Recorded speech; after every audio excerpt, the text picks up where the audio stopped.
Partage de connaissances, mais d'expériences aussi. Invité exceptionnel, reportage, traitement de l'actualité. Welcome Channel, c'est une émission réalisée pour vous, mais aussi, et c'est important de le souligner, avec vous.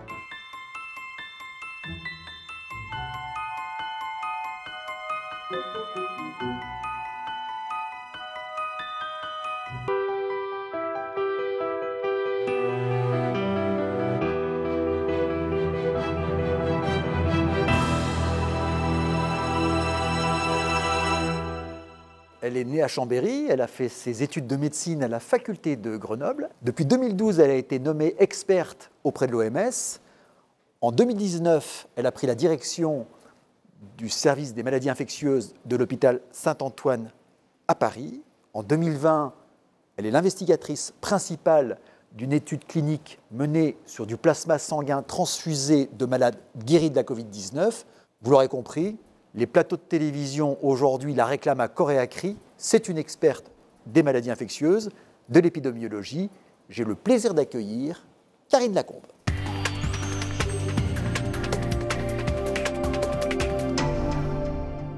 Bonjour Karine Lacombe. Bonjour. Alors, la première question que j'ai envie de vous poser forcément, parce qu'elle est plus que d'actualité, une actualité brûlante qui a quand même mobilisé et l'énergie, non seulement du corps médical, mais aussi quand même de nos citoyens. Il s'agit de la Covid-19. Alors, moi, ce que j'aimerais voir avec vous, c'est les leçons qu'on peut en tirer de cette Covid-19. C'est vrai que face à cette crise sanitaire majeure, on a été confronté à plusieurs problèmes. Le manque de masques, on a bien vu que ça a été vraiment un enjeu crucial dès le début de l'épidémie. Le manque de tests étant lié au fait, en particulier, que l'on n'a pas en France la capacité industrielle pour fabriquer les réactifs. Et tout ce qu'il y avait comme filières d'approvisionnement antérieures, qui étaient principalement des filières asiatiques ou des filières américaines, se sont retrouvées prises en défaut au tout début de l'épidémie, puisque dans ces mêmes pays, l'épidémie était en cours. Il y a donc eu une nationalisation, entre guillemets, des masques, des tests et une impossibilité d'exporter ces masques et ces tests, et donc pour la France, d'acquérir ces masques et ces tests à l'étranger. Donc c'est vrai qu'une des grandes leçons, c'est vraiment la relocalisation de la fabrication des réactifs pour les tests biologiques, mais quels qu'ils soient. On a vu ici, en situation de grande crise, en extrême urgence, l'absence de ces réactifs pour les tests SARS-CoV-2, le virus responsable de la Covid-19, mais c'est aussi le cas pour les autres virus, hépatite B, VIH, etc., où les tests sont principalement fabriqués à l'étranger. Ça, c'est la première leçon. Et la deuxième leçon, c'est la fabrication des masques, où il n'y avait pas de vraie filière d'approvisionnement en France. On fabriquait un peu de masques, mais pas du tout à l'échelle dont on avait besoin pour pouvoir approvisionner la population entière en masques. Ça, c'est vrai que ce sont deux grandes leçons sur le tissu industriel qu'il va falloir reconsidérer si, dans l'avenir, on doit faire face à d'autres pandémies de cet ordre-là. Et plus largement, même sans parler de la fabrication de tests, est-ce que plus largement, on peut parler de démondialisation au niveau de l'industrie pharmaceutique qui serait plus maintenant circonscrite à des pays comme le nôtre? Angela Merkel, je crois, a pris des décisions qui allaient en ce sens. Oui, bien sûr. Alors, ça, c'est un problème qui est ancien. On est confronté tous les ans, pour beaucoup de médicaments, dont des antibiotiques majeurs, à une pénurie de médicaments. Une pénurie de médicaments parce qu'on sait que maintenant, il y a eu une reconcentration très importante de l'industrie pharmaceutique, la fabrication des procédés actifs, principalement en Asie d'ailleurs. Il y a par exemple des antibiotiques qui sont fabriqués dans une seule usine qui approvisionne le monde entier en Asie. Il suffit que cette usine ait des problèmes dans le process de fabrication pour qu'on se retrouve pendant des semaines, voire des mois, en rupture de traitement. Donc ça, c'est un problème majeur. Ça fait longtemps que nous, spécialistes, le signalons à tous les gouvernements successifs. On ne peut pas, par exemple, tomber en panne de médicaments pour traiter la syphilis. Des maladies aussi simples que la syphilis, on se retrouve sans pénicilline. Donc il est extrêmement important de travailler à la relocalisation d'une partie de l'industrie pharmaceutique. Alors, pas plus tard encore hier, je regardais un reportage qui était consacré à un de vos confrères qui a encore fait des affirmations concernant la chloroquine et comme quoi ça va très très loin ces allégations puisqu'il dit qu'on aurait pu éviter 25 000 morts, etc. Moi, je ne veux pas rentrer dans le conflit qui oppose aujourd'hui deux courants médicaux. Simplement, ce que je voudrais, c'est qu'on rappelle un petit peu à nos spectateurs, aux citoyens de la santé de la coopérative Wellcop, pourquoi à un moment donné, on ne peut pas, comme ça, mettre la chloroquine au service de tous les patients. J'ai rencontré un cardiologue qui m'expliquait que, notamment, ça pouvait provoquer de graves troubles cardiaques, que ça nécessitait donc une observation accrue si on traitait par la chloroquine. Et on a l'impression que les médias ont un peu raccourci tout ça. C'est d'un côté, il y a le gentil professeur Didier Raoult et ses émules, et puis en face, il y a les méchants qui ne voient que des intérêts, du profit capitalistique en retenant la chloroquine. Moi, je voudrais quand même vraiment que vous réexpliquiez pourquoi la chloroquine n'a pas été suivie de façon systématique. C'est vrai que réduire le débat entre anti et pro, c'est vraiment vider en fait tout le débat de sa substance. Quand on choisit un médicament pour traiter une maladie, on mesure toujours le bénéfice de traiter cette maladie avec ce médicament et le risque de donner ce médicament aux patients. Et il y a une chose qui est extrêmement importante quand on est médecin, c'est le principe du primum non nocere. On ne doit pas causer plus de tort que d'effets bénéfiques. Donc évidemment, quand on a un médicament qui marche dans une maladie, même s'il a des effets secondaires, on pèse le pour et le contre, et quand on se dit l'effet positif est beaucoup plus important que les effets secondaires, on va donner ce médicament. On peut être amené à donner ce type de médicament, par exemple hors AMM. Un médicament est mis sur le marché avec une AMM, et il peut, sous notre propre responsabilité, nous pouvons être amenés à prescrire ce médicament dans une maladie. Si on revient un peu à la source de la chloroquine et de la Covid-19, la chloroquine est un médicament qui a montré une activité in vitro, donc pas chez l'homme, mais en laboratoire, une activité in vitro antivirale, avec une petite part anti-inflammatoire, sur beaucoup de virus. Par exemple, le virus de la dengue, le virus du chikungunya. Et à partir du moment où le SARS-CoV-2 est apparu, des études in vitro ont également montré qu'elle avait une activité antivirale. Donc, c'est vrai que passer du tube à essai à l'homme, en général, on met du temps, parce que ce n'est pas parce que ça marche dans le tube à essai que ça va marcher chez l'homme. Donc, c'est pour ça que très tôt, alors qu'on n'avait pas encore de médicaments, il a été dit, la chloroquine, il faut qu'on la donne chez l'homme pour contenir la réplication du SARS-CoV-2.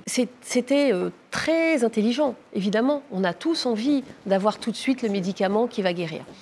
Mais il y a tout le temps ce bénéfice et ce risque. La Covid-19 est une maladie très particulière. Chez certaines personnes, complètement asymptomatiques. Chez d'autres, des symptômes mineurs, et chez d'autres, des symptômes majeurs qui les conduisent à l'hôpital, et dans un petit nombre de cas en réanimation, et les personnes vont décéder. Donc, c'est très compliqué d'évaluer un médicament chez des personnes qui ont des symptômes mineurs, en particulier quand on guérit en 4 à 5 jours et que l'on a montré qu'en fait, l'inhibition du virus par la chloroquine prenait 4 à 5 jours.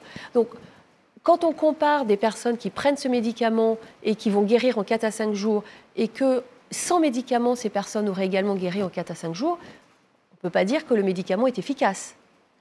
Donc il faut monter des études et montrer que dans certaines circonstances, le médicament, c'est mieux que rien.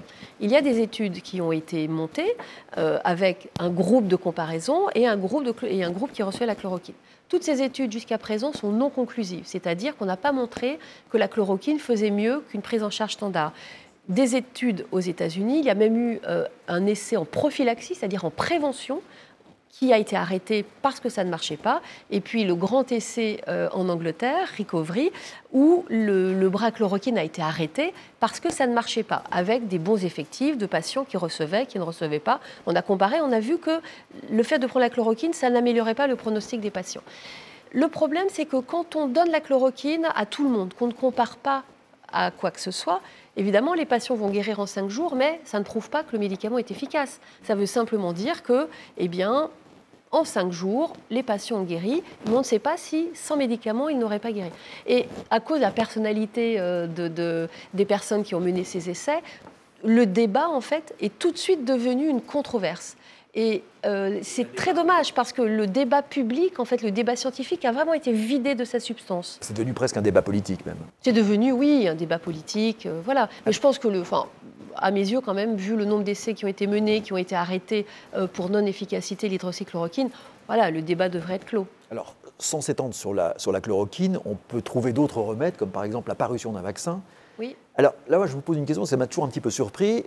est-ce que quand ce vaccin va paraître, est-ce qu'il n'est pas trop tard? Est-ce qu'on ne va pas avoir un vaccin qui paraît alors que la pandémie est derrière nous? C'est-à-dire qu'on est dans un effet retard qui fait qu'on produit du vaccin, qui a nécessité, j'imagine, des moyens humains et financiers, mais ce vaccin, il arrive lorsque les feux sont éteints. Qu'est-ce que vous en pensez? Le problème, c'est que la science n'a pas le même tempo que les médias ou la politique. La science doit prendre son temps. La science doit prendre son temps parce qu'on ne peut pas, en un clin d'œil, trouver un vaccin pour une maladie qui, il y a 6 mois, était parfaitement inconnue. Ce n'est même pas simplement une histoire de réglementation, c'est simplement que monter un vaccin, monter une stratégie vaccinale, trouver un vaccin qui va être efficace, qui va développer des anticorps, ces anticorps sont neutralisants, ces anticorps vont persister et du coup permettre d'empêcher de développer une maladie si on est en contact avec le virus, c'est impossible que ça se passe en 3 mois, comme il est impossible de développer un médicament qui soit dirigé contre le virus en 3 mois. Tous les médicaments que l'on utilise actuellement sont des médicaments qui sont repositionnés, qui ont été développés pour d'autres pathologies et que l'on repositionne. Et d'ailleurs, on voit que ce n'est pas vraiment un succès. Pour l'instant, on n'a pas de médicament qui a vraiment prouvé une grande efficacité. On commence à avoir des pistes, mais on n'a pas encore de médicament, vraiment un antiviral spécifique du SARS-CoV-2. Mais c'est en développement. Alors, professeur Lacombe, vous êtes optimiste là, sur la parution de ce vaccin? Alors oui, je suis assez optimiste parce qu'en fait, contrairement à ce qui a pu être dit ou ce qu'on a pu penser, mais ce qui était normal puisqu'on n'avait pas tous les tenants et les aboutissants de cette maladie et de ce virus, on peut fabriquer des anticorps qui sont neutralisants.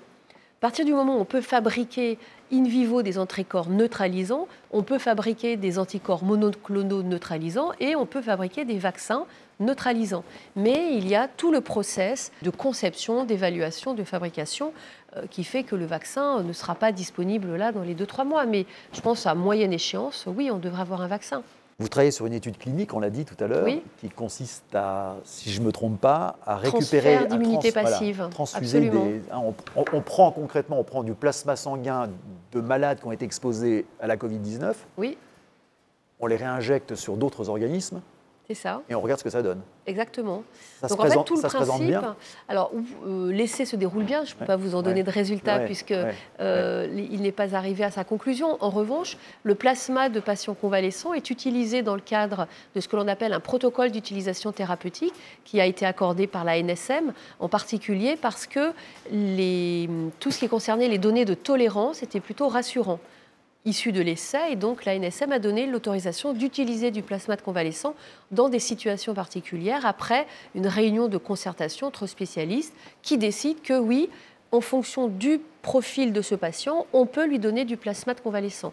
Et actuellement, le protocole d'utilisation thérapeutique est surtout destiné à des patients qui sont immunodéprimés, qui ne peuvent pas fabriquer d'anticorps, soit parce qu'ils ont une maladie qui les empêche de fabriquer des anticorps. Ce sont des professionnels qui nous écoutent. Je pense que quand on leur parle de lymphocytes B, par exemple, ça leur évoque des choses. On sait que c'est les lymphocytes B qui vont fabriquer les anticorps. Quand on n'a pas de lymphocytes B, on ne fabrique pas d'anticorps.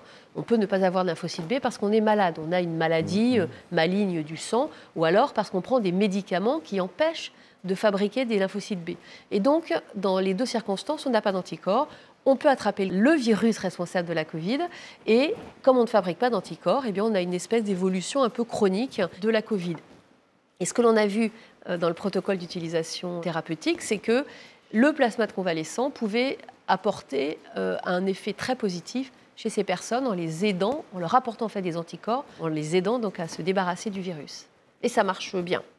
Alors, j'ai envie de dire pour clore le chapitre sur la Covid-19, vous avez parlé tout à l'heure de la pénurie au niveau des masques. Alors là, moi j'ai quand même une petite question à vous poser parce que j'ai écouté encore Jérôme Salomon qui est écouté auprès d'une commission.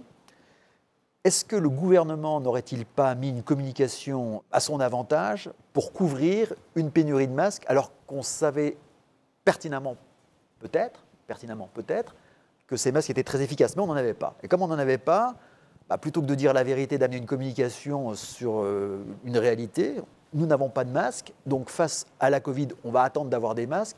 On a préféré peut-être prendre des sentiers détournés. Qu'est-ce que vous en pensez de ça ?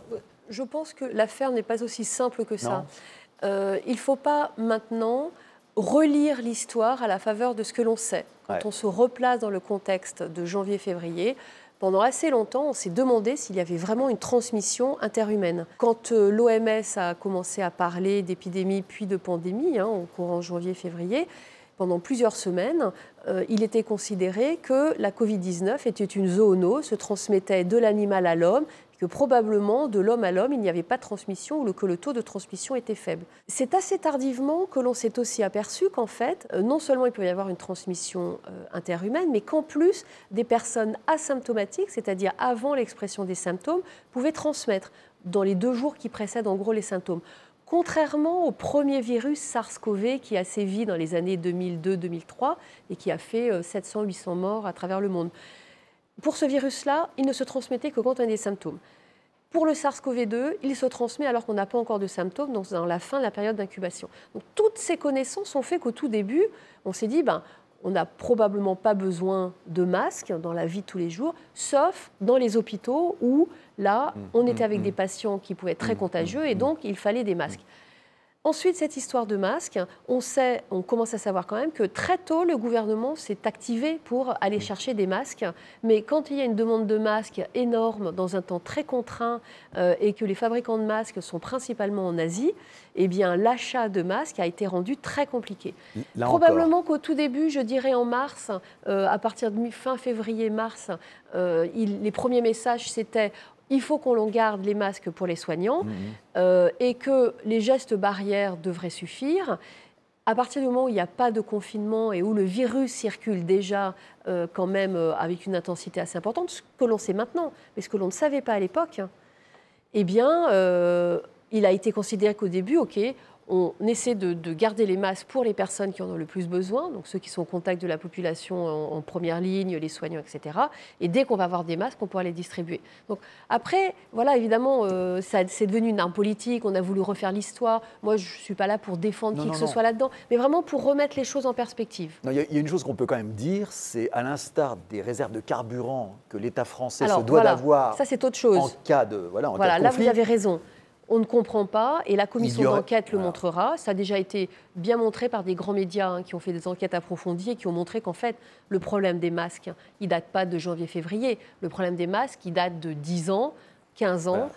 C'est un problème de gestion. Ce n'est pas un problème lié à la Covid. Ce n'est pas un problème lié à la Covid. Mais pourquoi? Parce que vous savez toute la polémique qu'il y a eu en 2001 avec la grippe H1N1, où Roselyne Bachelot avait constitué une énorme réserve de masques et les politiques, mais aussi les journalistes, lui sont tombés sur le dos de façon extrêmement agressive, en disant voilà, vous avez dépensé beaucoup d'argent pour les masques, etc. Et qu'ensuite, je pense que c'est un traumatisme politique, cette histoire. Et que ce traumatisme politique, finalement, a engendré des conséquences dont on paye maintenant le prix en 2020 avec cette menace sanitaire. Et aujourd'hui, ça donne raison à notre chère Roselyne Bachelot. Elle avait bien fait de constituer... Ah oui, bien sûr. Mais nous, spécialistes maladies infectieuses, santé publique, on savait qu'elle avait raison à l'époque. Mais quand on n'est pas dans le système politique, on n'est pas toujours au courant de tout. On était très nombreux à ne même pas savoir que cette réserve de masques n'existait plus.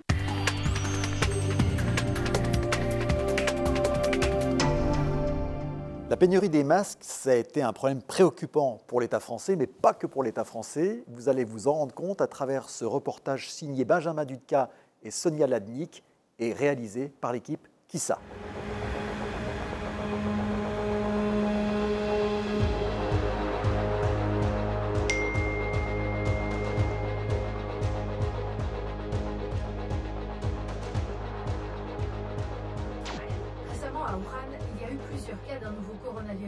Il faut attacher une grande importance à ce virus, le prendre très au sérieux. Ces 3 premiers malades se trouvent en France. C'est l'accessoire le plus recherché ces dernières heures, le masque de type FFP2. Dans les autres officines, la ruée vers les masques a provoqué des ruptures de stock. On en avait au départ, on a été dévalisé, maintenant on n'arrive plus à en avoir. On essaye de s'en procurer, mais on n'y arrive plus. Oui, allô Guillaume? Ouais, salut Anthony. Oui, t'as entendu les dernières nouvelles sur l'épidémie de coronavirus? Ça se propage très vite en Europe maintenant. Faut qu'on prenne des décisions rapides sur les appros des masques. On va essayer d'assurer en priorité les besoins de la coopérative pour les employés qui vont notamment sur le terrain. Et puis, on a aussi à traiter les demandes du groupe de la part des pharmacies et des clientes des médicats. pour tout ce qui est équipement de protection individuelle, type blouse, tablier, sur chaussures, etc. Ok, c'est bien noté Guillaume. On va avancer immédiatement là-dessus. Par contre, il faut quand même être prudent car il y a beaucoup de produits qui n'ont aucune certification CE ou des faux rapports de test. Ce que je te propose, c'est qu'on se concentre sur nos partenaires de longue date pour assurer la qualité des produits. Ouais, ça c'est bien. Et les prix, ça donne quoi? Le prix des masques change tous les jours hein, et il faut payer 100% à la commande. Et pour les expéditions, ça va nous coûter une fortune. Il n'y a pratiquement plus aucune liaison aérienne entre la Chine et l'Europe. Quel casse-tête hein. Ouais, un vrai casse-tête chinois quoi. Bon, je dois aussi m'assurer de mon côté que l'État français va pas réquisitionner les produits à l'arrivée, parce que sinon on est mal. Hein. Eh ben, il manquerait plus que ça. Bon écoute, de toute façon on fait comme d'hab, toi tu t'occupes des relations et des appros avec les fournisseurs, et puis moi je coordonne et je consolide les besoins du groupe et des clients du groupe. Et puis on se refait un point un peu plus tard. Ok, super. On avance avec l'équipe ici et on se tient au courant.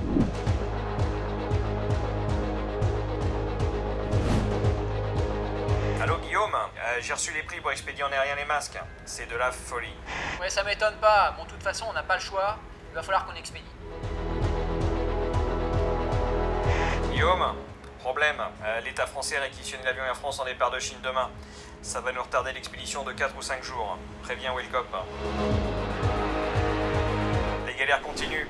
La Chine vient de changer les règles d'exportation car l'Europe se plaint des problèmes de qualité. On doit retourner nos 500 000 masques à l'usine pour valider à nouveau la conformité. Ça y est, c'est bon. Les marchandises sont enfin dans l'avion. Bonne nouvelle, les marchandises viennent d'arriver en France. Mais il y a tellement de masques qui arrivent à Charles de Gaulle que la compagnie a égaré nos marchandises. C'est bon, le lot de masques est enfin dédouané et en route vers Wellcop Logistique. À toi de jouer. Je m'occupe maintenant d'expédier les autres équipements de protection que les douanes chinoises bloquent depuis une semaine.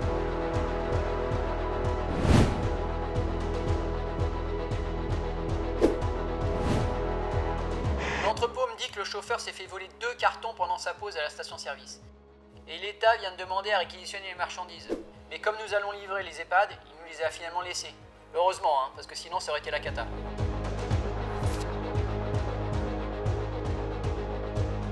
Bonjour Thierry, bonjour Guillaume, bonjour Michel. Bon, je vous appelle pour faire le point sur vos besoins en masque pour le mois de mai. On va être prêt à expédier en aérien, on a plusieurs commandes de prêtes. Je vous ai passé un tableau ce matin. On a donc 3 commandes, 3 départs de Chine. Thierry, pour les EHPAD, ce sont quoi tes besoins et tes impératifs? Écoute, on est sur des précommandes de pas loin d'1 million de masques. J'attends encore une autre commande de 300 000. Donc aujourd'hui, j'ai besoin de 700 000 masques, le plus vite possible. Effectivement, le timing, c'est l'élément le plus important. Aujourd'hui, la pression, elle est de plus en plus forte. Il y a des besoins qui sont énormes. Ne passons pas trop de temps sur le prix de l'aérien. Parce que de toute manière, on n'aura pas d'autre solution. Ok. D'accord. Donc toi, Michel, pour la pharmacie, je crois que tu as déjà des grosses demandes. Il t'en faudrait combien là sur le mois de mai? Ouais, il m'en faut le plus possible aujourd'hui. Donc c'est Plus en fonction de tes capacités à toi. Guillaume, toi, c'est pour Wellcop Solutions Produits. Est-ce qu'on pourrait te livrer un petit peu plus sur la fin du mois de mai pour favoriser les EHPAD et la pharmacie via Objectif Pharma? Ouais, on en a déjà parlé. Moi, c'est bon pour moi, il n'y a pas de souci. On privilégie les clients EHPAD et pharma. Et puis sur WSP, on prendra le reste. Ok, très bien. Donc je résume. Vous aurez bien vos quantités qui seront toutes livrées entre le 20 mai et fin mai. 450 000 pour Objectif Pharma, 700 000 pour des médicaments et 350 000 pour Wellcop Solutions Produits. Ok, ça marche. Ok. Bon, bah, je vous confirme tout ça par email et on se refait un call très vite. Ok, ça marche. Allez, bonne... Ciao. Ouais, salut, bye bye. Ciao.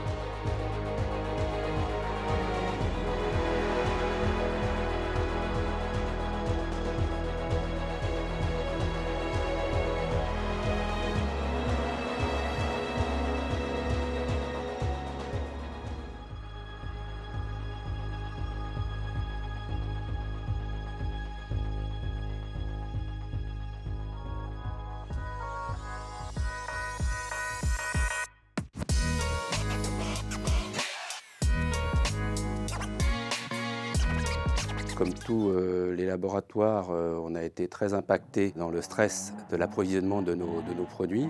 La bonne nouvelle, c'est qu'on a réussi, parce qu'on avait suffisamment de stock, à approvisionner le marché, même s'il y avait des hausses parfois sur certaines molécules de 40, 50, 60%, voire pour le paracétamol, pratiquement 500% d'augmentation par rapport à nos niveaux habituels. On a pu à 100% se mettre tous en télétravail et à travailler finalement, je dirais pratiquement aussi bien, parfois mieux, parce que l'amplitude de travail finalement avec le télétravail était très efficace.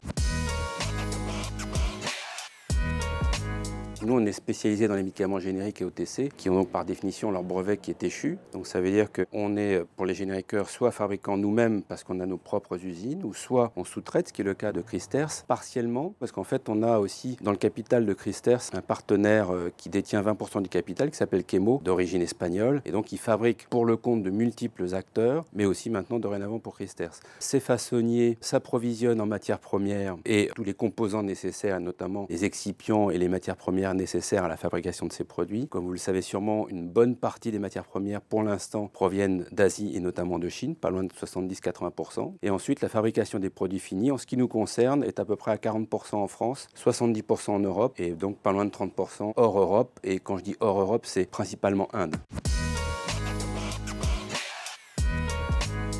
La crise du Covid a été un très fort révélateur de cette problématique de dépendance. Alors pas que pour le médicament, mais le médicament ça a été très impactant parce que tout le monde est concerné. De plus en plus, les gens vont effectivement demander de consommer français, si possible français pour les médicaments aussi. Chrysters, c'est une entreprise détenue par la Wellcome Company, donc c'est une entreprise française. Et deux, on a toujours depuis le début, depuis 15 ans pratiquement, dédié le plus possible de nos fabrications sur le territoire français ou sur le territoire européen. Avec les effets post-Covid et les volontés gouvernementales, on a l'intention, collégialement, au niveau du GEM, que j'ai le plaisir de présider depuis 2 ans, qui est donc l'association des génériqueurs, mais aussi au niveau du gouvernement, des intentions d'acquérir une souveraineté sanitaire en termes de production, à la fois sur les matières premières et à la fois sur les produits finis. Les propos ont été tenus pour une molécule majeure qui est le paracétamol, 500 millions de boîtes consommées par les Français. La totalité du paracétamol matière première vient de Chine ou des États-Unis. L'idée, c'est d'essayer de effectivement refabriquer la matière première en France. Quand les structures industrielles sont bien automatisées, ce qui est le cas en France, on peut arriver à avoir des prix de revient industriels compétitifs pour pouvoir fabriquer en France.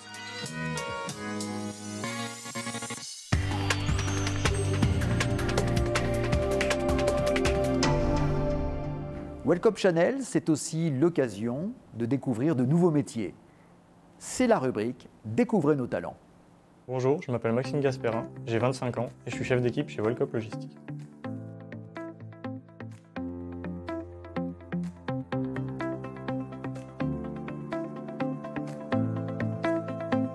J'ai d'abord obtenu un bac pro chauffagiste et je me suis rapidement mis sur le marché du travail. J'ai postulé dans une boîte d'intérim qui m'a envoyé ici pour un poste de préparateur de commande. J'ai ensuite évolué vers plusieurs postes avant de devoir proposer le poste de chef d'équipe.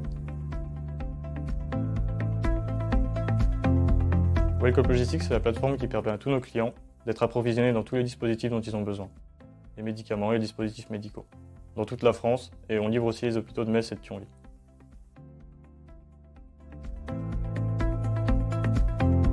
J'arrive le matin. En général, je me concerte avec mon adjoint pour qu'on se mette d'accord sur la charge de travail et comment organiser les équipes. Ensuite, on sort les commandes et après, on va dispatcher et organiser le travail. Je distribue les commandes urgentes. Elle va aller les préparer pour qu'on puisse les envoyer à nos clients le plus rapidement possible. Je dirige en moyenne entre 15 et 30 personnes suivant le flux et l'activité. C'était compliqué. Je me rappelle pendant la Covid, au moment où on a reçu tous les masques et que toute la France était en pénurie, un vendredi soir, alors que tous nos collaborateurs étaient partis, on s'est retrouvés à 4 ou 5 à devoir charger plus de 1000 cartons dans les camionnettes le vendredi soir pour le lundi matin. J'ai personnellement été touché par le confinement et la Covid. Mon mariage qui devait avoir lieu le 26 juin a été retrouvé décalé au 27 septembre. On a appris 3 semaines avant que notre mariage allait être décalé. J'en étais très déçu, très triste, mais heureusement on a réussi à décaler la date au 27 septembre de cette année. Pour moi, les 3 qualités les plus importantes pour être chef d'équipe chez Wellcome Logistique, c'est un bon sens de l'organisation, un bon sens du relationnel et le goût du challenge.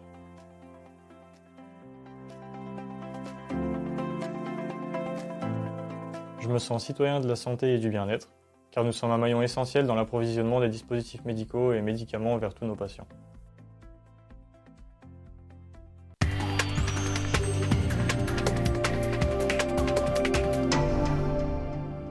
m'adresse là à l'épidémiologiste que vous êtes. Est-ce que dans l'avenir, ça va devenir, je dirais, chose fréquente? On risque de se retrouver de plus en plus, peut-être lié au nombre de terriens que nous sommes, à ce type de pandémie. Est-ce que c'est quelque chose qu'on va vivre de plus en plus? Alors, les épidémies de virus respiratoires, on sait qu'il y en a beaucoup. Il y en a beaucoup qu'on a oubliées, des pandémies grippales en particulier, qu'on a oubliées. Il y a assez fréquemment l'émergence de nouveaux virus. Souvent, ils se transmettent peu et finalement meurent d'eux-mêmes. On a été confronté il n'y a pas si longtemps que ça à l'épidémie d'Ebola, qui n'a pas été une pandémie mondiale, mais qui a quand même été une pandémie au niveau africain, sur l'Afrique de l'Ouest et l'Afrique centrale.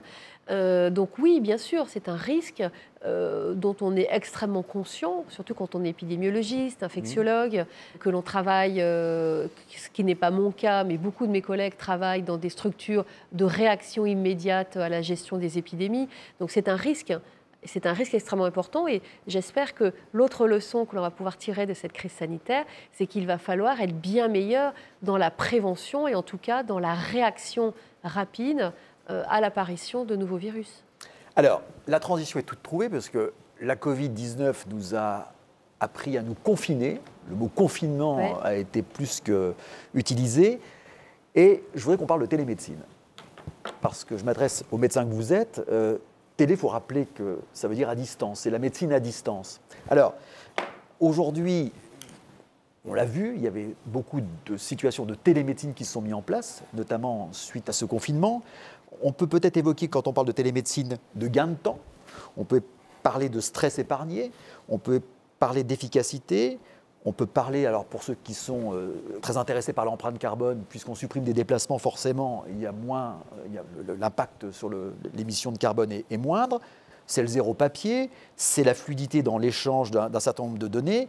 Il faut rappeler aussi, je me l'étais noté, que la désertification médicale en zone rurale, en 10 ans, c'est 10,5% de généralistes en moins.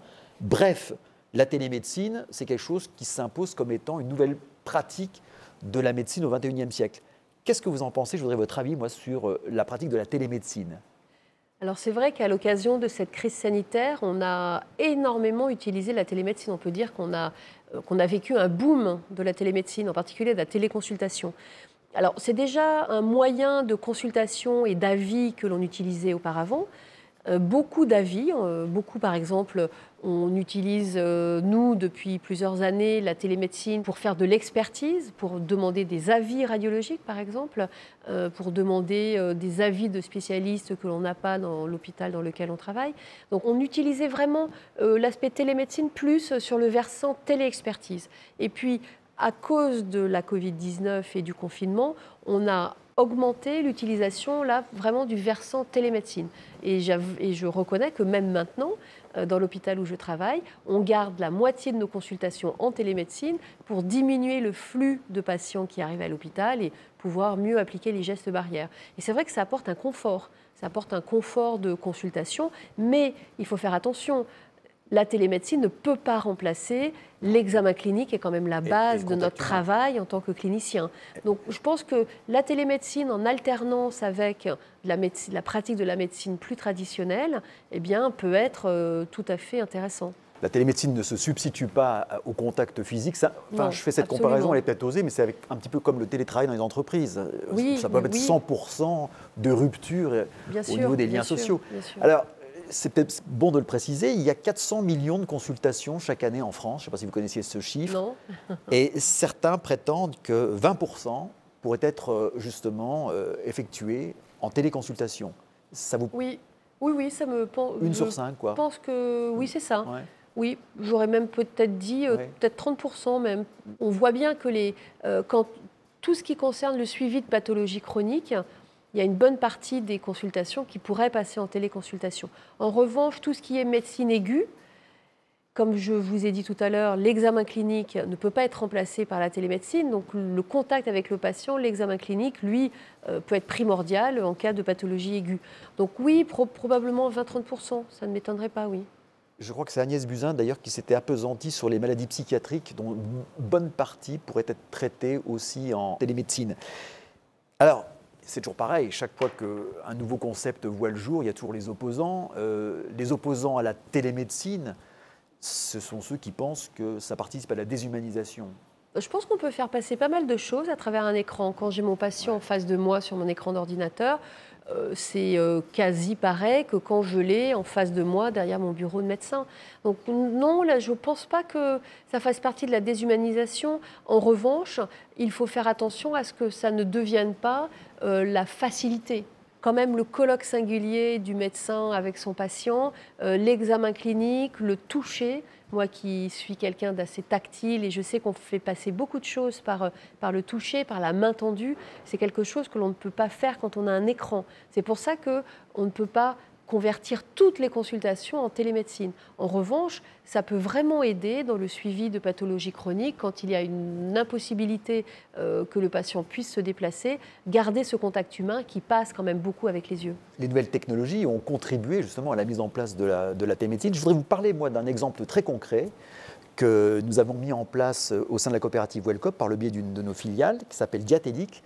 C'est de la télémédecine au niveau d'un service de néphrologie à Nancy, piloté par le professeur Luc Frima, et qui m'expliquait justement les liens privilégiés pour ceux qui encore brandiraient la déshumanisation, puisqu'on a quasiment des insuffisants rénaux, des patients qui souffrent de ce mal, qui vont avoir pratiquement une bonne partie de leur vie liée toujours avec la même équipe médicale. Et il m'expliquait d'ailleurs qu'avant qu'il soit nommé professeur, il était interne, et il a toujours les mêmes clients avec qui il s'adresse à lui en tout cas de façon beaucoup plus familière. Voilà un exemple précis justement de suivi de constante à partir donc de ce qu'on a appelé nous la e-néphrologie, donc un partenariat qui a été établi entre le service de néphrologie de Nancy et les patients. C'est un reportage que je vous propose de regarder consacré justement à la télémédecine appliquée à la néphrologie.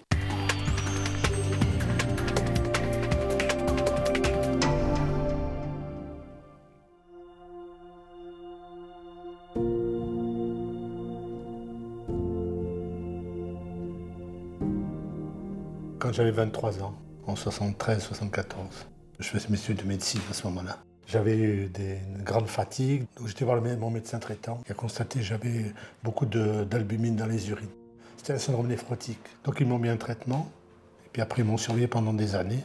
Nous nous occupons de patients insuffisants rénaux, donc qui ont besoin de traitements quotidiens, et en particulier, nous étions embêtés chez certains patients qui se traitaient eux-mêmes à domicile, de les voir arriver avec une complication. Et puis c'est en 90 que j'ai décompensé. Un néphrologue qui m'a fait de nouveau une biopsie, et là qui a constaté que ma fonction rénale s'était complètement dégradée. J'étais en insuffisance rénale pratiquement terminale, quoi. En regardant les données qu'il relevait déjà sur un cahier tous les jours, on s'était dit que si on avait eu accès avant à ces données, on aurait pu éviter cette complication. Et c'est là que j'ai été obligé de faire de la dialyse pendant 3 ans, 3 fois par semaine. C'est un rein artificiel qui filtre votre sang, et puis ça se passe 6 heures ou 8 heures.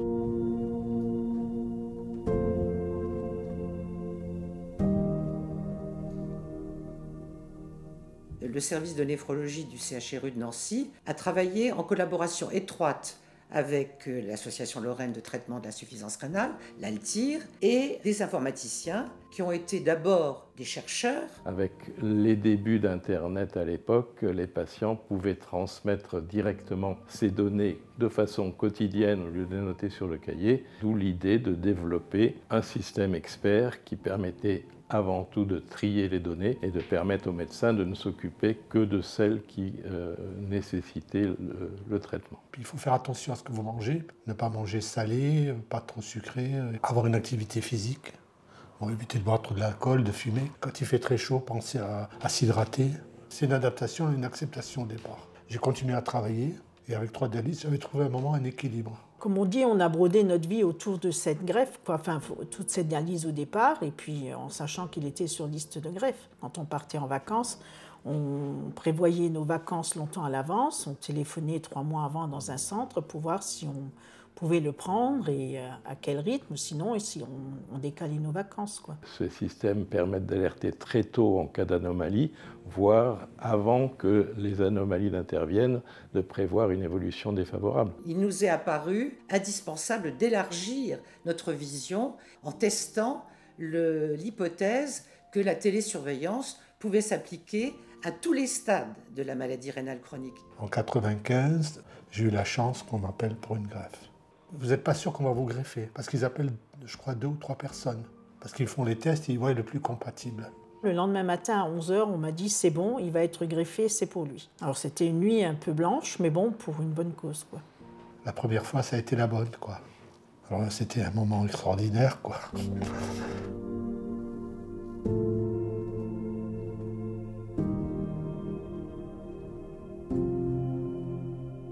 Est arrivée l'entrée de Pharmagest dans Diatélique. Il y a eu un appel d'offres qui correspondait à ce que nous voulions faire. Et lorsqu'on a répondu en 2011 à l'appel à projet e-santé 2, notre objectif c'est de créer un démonstrateur suffisamment important pour démontrer médico-économiquement la valeur des solutions qu'on avait développées.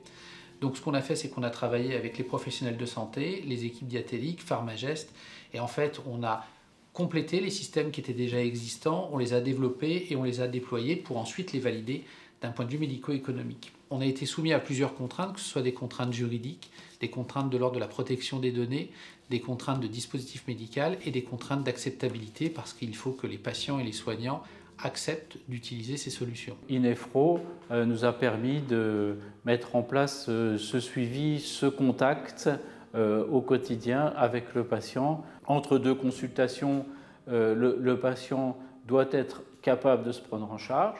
Donc nous lui avons apporté l'éducation thérapeutique. Cette prise en charge se fait de façon coordonnée avec l'équipe médicale et l'équipe des infirmières pour permettre aux patients de se sentir libérés le plus possible du fardeau de la maladie. C'est un groupe extraordinaire, quoi. Des infirmières, et puis ils ont, par rapport à chaque malade, ils ont un comportement adapté. Il sait que voilà, il y a un lien qui est fait par le biais de la télémédecine. On garde effectivement ce rôle de conseillère, et puis en cas de souci, d'avoir toujours recours au médecin. Il y a une proximité malgré la distance qui est extrêmement précieuse aux patients. S'il y a un problème entre deux, si le patient a des problèmes avec ses médicaments, si les biologies ne sont pas faites, ne sont pas bonnes, etc. On est dans une situation de maladie qu'on doit prendre en charge de façon longitudinale. Ça n'est pas une intervention au coup par coup. En 2015, au bout de 20 ans, s'est posé le problème d'une 2e greffe. Je ne voulais pas qu'il retourne en dialyse. Il avait déjà eu un petit infarctus, je me suis dit on ne va pas remettre ça, son état va se dégrader beaucoup plus vite. Donc j'ai dit au professeur qui le suivait, moi je veux donner mon rein. Il m'a dit il n'en est pas question. J'ai dit écoute, on a déjà le même groupe sanguin, parce qu'à l'époque je travaillais en dialyse, donc je savais exactement ce qu'il fallait faire comme cheminement. Il faut savoir que ce sont des examens qui durent pratiquement 9 mois, mais après c'est tout ce qu'il y a de plus beau. Au début, on est suivi tous les 15 jours, après tous les mois pendant un an, et après tous les 6 mois. Pendant ce temps-là, il est chez lui et il doit gérer sa greffe et vivre avec sa greffe. Si les données sont correctes et qu'on est dans l'objectif à atteindre pour le néphrologue, on va pouvoir effectivement surseoir à une consultation. S'il y a quelque chose d'intercurrent, le lien est très rapide, direct. Contact téléphonique, téléconsultation ou bien même consultation présentielle.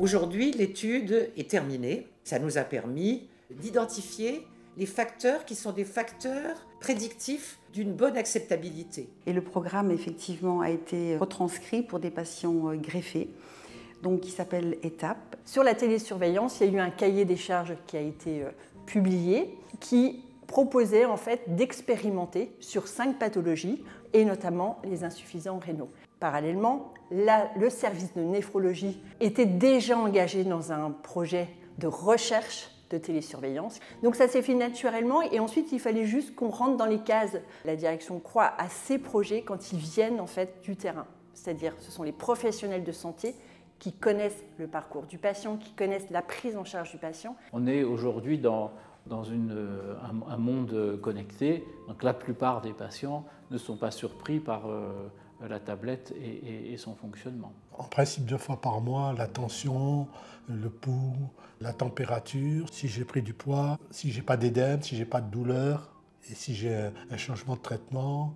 Mais je rentre mes données, mais je peux leur envoyer des examens aussi que je passe, des examens que je dois faire. À travers ce programme, ils ont également une boîte mail avec laquelle ils peuvent converser avec les soignants. Ça permet d'éviter des pertes d'énergie et pour eux aussi, c'est certainement beaucoup plus réactif que de téléphoner, d'avoir un rendez-vous, etc.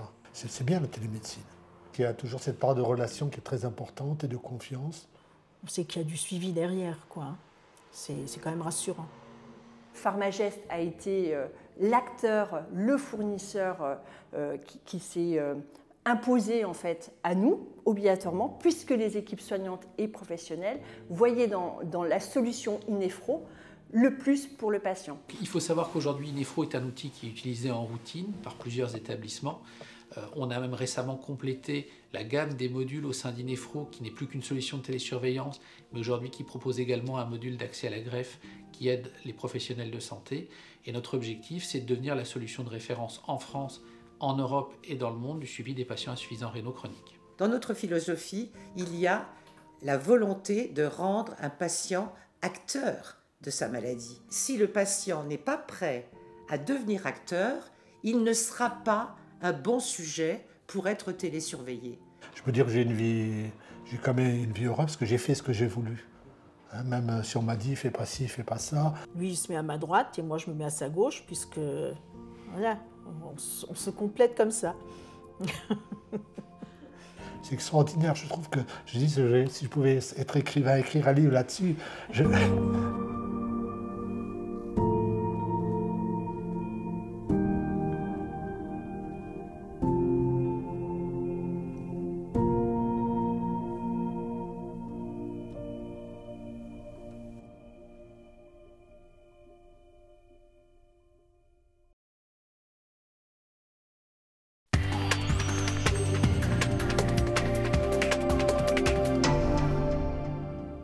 Deuxième exemple que je voudrais aussi vous citer, et là je voudrais aussi avoir votre avis, c'est le problème du temps perdu quand on veut suivre un patient, quand on veut suivre le parcours d'un patient. M'explique-t-on? Alors il faut appeler votre confrère pour avoir tel résultat de telle échographie, je ne sais pas, ou tel bilan. En moyenne, il semblerait que pour une secrétaire médicale, c'est 30 minutes à 1 heure de perdu à courir après le praticien qui lui aussi, on imagine, de par son emploi du temps, est occupé. Et donc, un autre médecin, un oncologue, Aurélien Lambert, a créé une messagerie sécurisée, mais pas qu'une messagerie, une tuyauterie qui permet dedans d'échanger des données de santé, de faire de la visioconférence avec un certain nombre de confrères autour d'un patient atteint de ce mal qu'est le cancer. Qu'est-ce que vous en pensez? Toutes ces nouvelles initiatives, c'est vraiment ce qui va animer le 21e siècle, tout ça. Ah oui, bien sûr, je suis entièrement d'accord. Le dossier partagé, par exemple, tel que nous l'avons dans l'assistance publique des hôpitaux de Paris, où quasi tous les hôpitaux maintenant sont connectés sur un même logiciel qui permet de centraliser toutes les données des patients à partir du moment où il met le pied dans un des hôpitaux de la PHP, nous a fait gagner un temps considérable. Et je pense que ça a énormément amélioré la qualité des soins parce qu'on sait tout de suite quand le patient arrive par exemple aux urgences qu'il a été hospitalisé dans tel hôpital, qu'il a bénéficié de tel traitement, qu'il a eu tels examens radiologiques ou biologiques que l'on peut comparer avec les examens qu'on lui fait au moment où il arrive. Donc vraiment, ça a amélioré la qualité de la prise en charge, ça nous a fait gagner un temps très important. Donc entièrement d'accord. L'autre aspect que vous soulevez, c'est les réunions d'expertise, les réunions de concertation, par exemple, avec les collègues qui sont à l'autre bout de l'écran et qui nous permettent de dialoguer entre médecins et d'échanger des données par des canaux sécurisés. Absolument primordial. Ça nous a aussi beaucoup aidé. Oui, ça c'est quelque chose que vous pratiquez dans votre quotidien. Que l'on pratique au quotidien dans ce qu'on appelle les réunions de concertation pluridisciplinaires, les RCP, et qui sont, pareil, une vraie avancée dans la prise en charge des patients. Donc je pense que ce sont des innovations technologiques qui sont fondamentales pour le bien des patients. Alors on parle du patient. La stratégie de la coopérative Wellcop, entre autres, c'est de devenir la première plateforme européenne de données de santé. On utilise un terme, nous, c'est le patient centré. C'est-à-dire que ce qui nous préoccupe le plus, et c'est pour ça que nous sommes citoyens de la santé et du bien-être, eh bien, c'est votre santé, c'est la mienne aussi, c'est la santé de nos compatriotes. Et la coopérative Wellcop, eh bien, elle essaie de proposer des solutions qui répondent toujours à deux questions d'ailleurs. Est-ce qu'on rend la santé de notre compatriote meilleure, on améliore son bulletin de santé, si j'ose dire? Et deuxièmement, est-ce qu'on participe à rendre le système de santé plus efficient en France. Et là, j'aborde un thème qui est l'échange de données de santé. On vient d'en parler. Les échanges de données de santé, au départ, pour un néophyte, c'est compliqué d'imaginer. Si je prends rien que l'hôpital, je ne sais pas si ça se passe comme ça, l'hôpital Saint-Antoine, si vous faites opérer pour une simple hernie sur la ligne blanche, alors vous déclinez votre identité au service administratif, vous déclinez votre identité auprès de l'imagerie, vous déclinez votre identité auprès du service d'anesthésie, vous déclinez votre identité auprès du service de chirurgie viscérale, c'est du vécu. Il arrive à un moment donné, c'est un vrai millefeuille. Donc il était là aussi grand temps quand même, je suis même un peu sur la visioconférence, sur le fait que les données de santé puissent suivre, je dirais, le citoyen. Qu'est-ce que vous en pensez au niveau de ces échanges de données de santé qui améliorent le quotidien de nos concitoyens? Là aussi, c'est une avancée importante. Si tout se passe dans le respect des règles éthiques, c'est-à-dire que l'on conserve la liberté de chacun d'accepter ou pas que ces données de santé soient collectées en un lieu unique et échangées entre professionnels pour lesquels il aura donné son accord, effectivement, c'est une meilleure gestion du dossier médical de chacun. Donc, ça peut tout à fait participer à l'amélioration de la santé de tous. Alors là, j'évoquais l'exemple du millefeuille hospitalier, mais maintenant, je crois que l'échange de données de santé, pour que nos spectateurs comprennent bien, c'est aussi entre professionnels de santé. Je voudrais vous citer un exemple, et vous me donnerez votre opinion là-dessus. Quelque chose que nous avons initié avec le professeur Champsaur à Marseille. Si vous prenez une pharmacie, elle est capable de porter à la connaissance d'un urgentiste de l'hôpital le traitement médicamenteux d'un patient, qui peut-être, lui, a un traitement sous anticoagulant.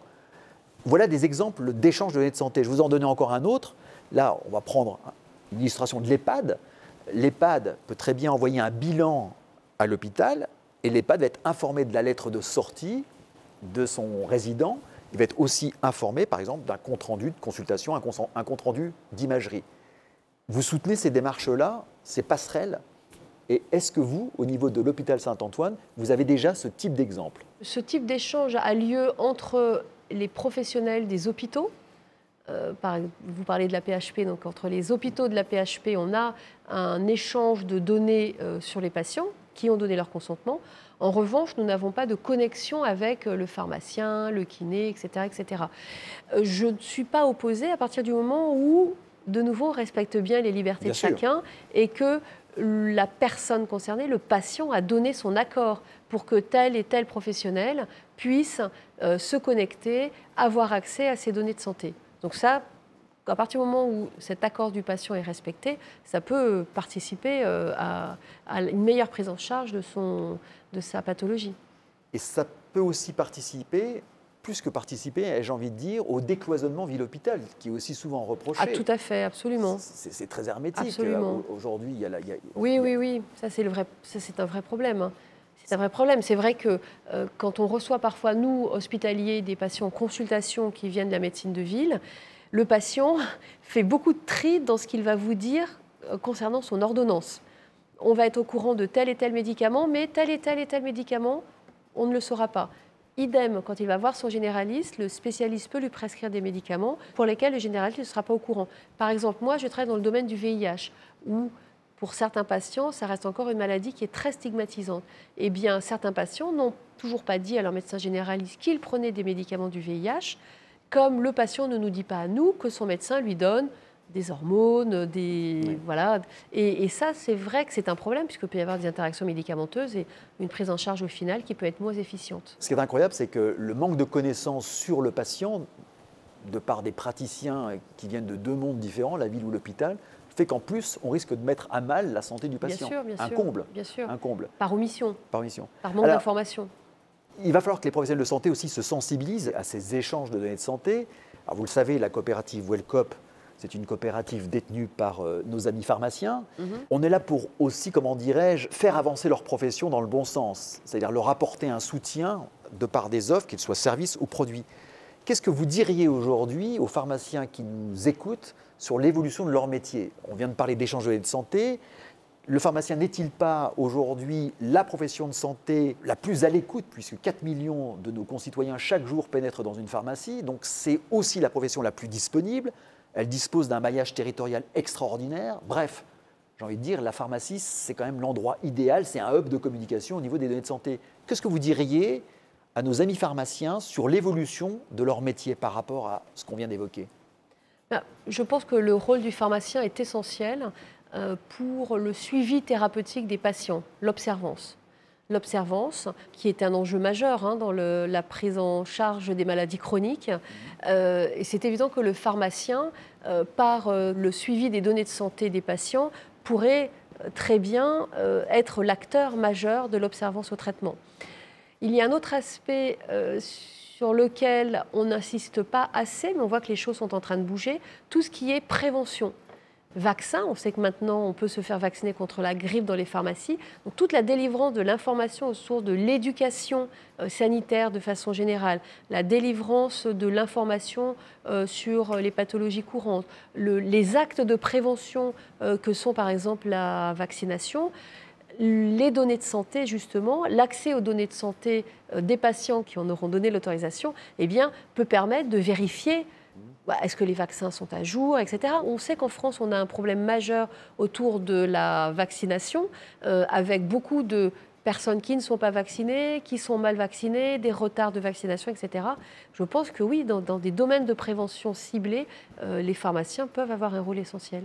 On va vers la pharmacie connectée aussi, en quelque sorte.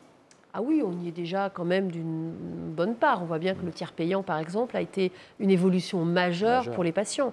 Le fait de ne pas avoir à avancer de l'argent, pour beaucoup de patients, ça a été l'une des bases pour avoir un meilleur suivi pharmaceutique, une meilleure prise du médicament, etc. Donc oui, les pharmaciens ont été connectés d'ailleurs beaucoup plus tôt que les médecins.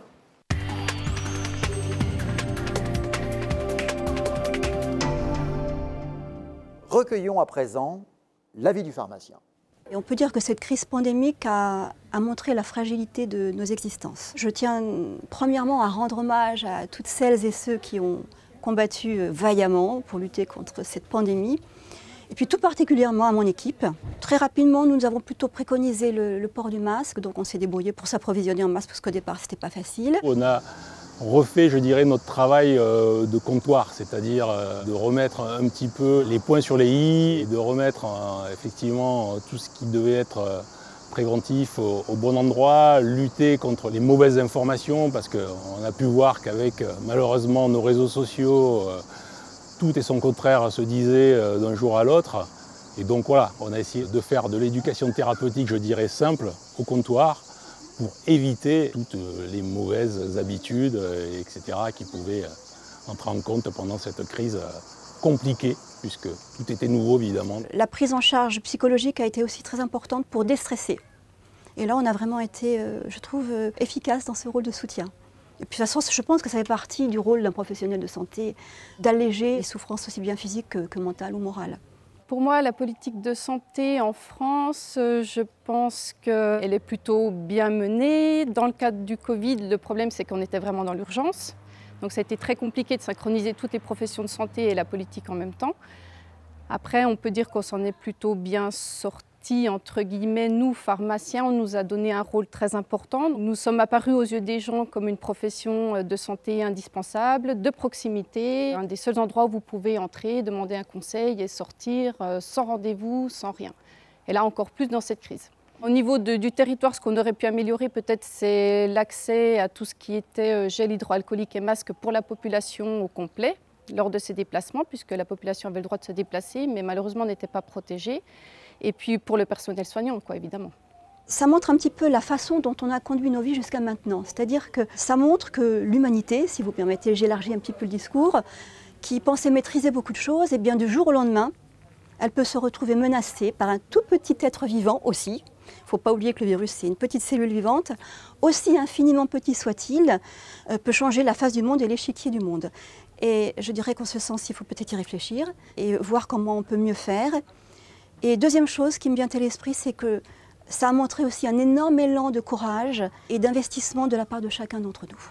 Ce que je vais retenir principalement de cette pandémie, c'est la proximité qu'on a eue avec les autres professionnels de santé. On a eu un très très bon contact avec les infirmiers notamment et les kinés. Nous avons pu tisser des liens, je pense, qui sont beaucoup plus importants qu'avant avec ces professionnels de santé-là et c'est vraiment un plus pour notre exercice au quotidien.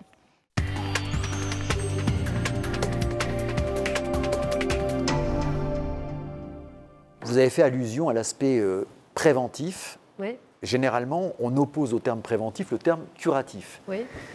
Alors, si vous étiez ministre de la Santé, Karine Lacombe, quelles mesures vous prendriez par rapport au préventif? Pourquoi je vous dis ça? Parce que vous avez évoqué la non-observance. Alors, on va donner quelques chiffres pour ceux qui nous regardent, mais la non-observance, c'est 10% d'hospitalisation qu'on aurait pu éviter. Alors, peut-être pas la totalité, c'est plus de 8000 décès par an. Suivant les sources, j'ai lu, c'est entre 7 et 9 milliards de dépenses. Ouais, Bref, la beaucoup. non-observance, c'est fou, un impact quoi. majeur. Les diabétiques, 1 sur 2, grosso modo, ne suit pas son traitement. Alors, les goutteux, c'est 90%. Hein. Il y a aujourd'hui un vrai enjeu. Et moi, je me demande si, là, c'est pareil, est-ce qu'il ne faudrait pas changer de paradigme? Est-ce qu'aujourd'hui, notre industrie pharmaceutique, elle est très liée au curatif, pas au préventif, essentiellement? Absolument. Et comme toutes les politiques publiques de santé en France, hein, plus de curatif que de préventif. Mais... Est-ce que ça ne deviendrait pas rapidement maintenant un non-sens, ça? Est-ce qu'au XXIe siècle, on ne verra pas une inflexion de ce point de vue-là, un changement de paradigme? Si vous étiez ministre, si vous prenez la succession de notre ministre, M. Véran, est-ce qu'aujourd'hui, vous alloueriez beaucoup plus de budget à l'aspect préventif des choses? Je vais me fâcher avec l'industrie pharmaceutique, là, mais... Non, mais on peut aussi utiliser des médicaments en préventif. Ouais, la prophylaxie contre le VIH, par exemple, c'est du prophylactique, donc c'est du préventif, mais dans lesquels l'industrie pharmaceutique a un poids très important. Donc je pense que oui, bien sûr. Pour revenir à votre question qui est, doit-on développer les politiques de prévention en France? Mais évidemment, on le voit bien, la crise de la Covid nous rappelle cet élément essentiel de la santé, que la santé, ce n'est pas simplement guérir une maladie, mais c'est aussi prévenir l'arrivée de cette maladie. Donc la prévention, on sait que c'est le maillon faible des politiques de santé en France, de tout temps. Au Canada, par exemple, ils ont des politiques de prévention qui sont bien meilleures que les nôtres.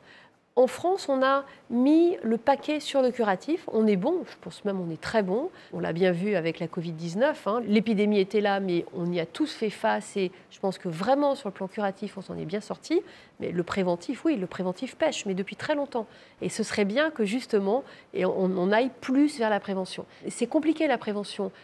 C'est difficile de chiffrer l'impact de la prévention. Parce que quand on donne un traitement, quand on donne un antibiotique, le patient est guéri en 4 jours. C'est très rapide. L'effet du curatif est très rapide. L'effet du préventif, c'est sur des années, voire des générations. Et c'est difficile de quantifier en fait l'impact de ces politiques de prévention. Donc quand on est dans une génération où on est dans l'immédiateté, eh bien, on a du mal à investir pour le futur. Donc il faut changer le paradigme. Et c'est là où la profession pharmacie a certainement un rôle à jouer en termes de prévention notamment.